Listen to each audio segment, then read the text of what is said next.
দেখেন আসলে মাছের কৃত্রিম পুকুরগুলো তৈরি করা যেমন সহজ, আবার এর থেকে মানে এগুলোকে ক্লিন করা আরো বেশি কঠিন। কারণ দেখা যায় এগুলোকে সবকিছু বের করা লাগে, মাছগুলা ফ্রাই থাকলে সেগুলোকে ধরা লাগে।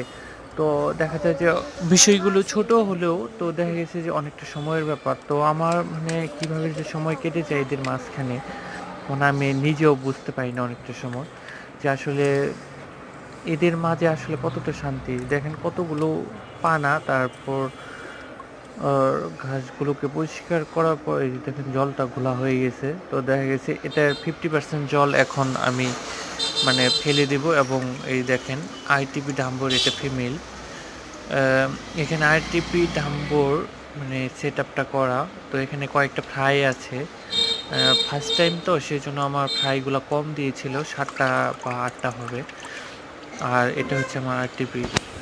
এখানে ফ্রাই আর আরটিপি ডাম্বো উম মেল এটা। দেখেন কালারটা অনেক সুন্দর এবং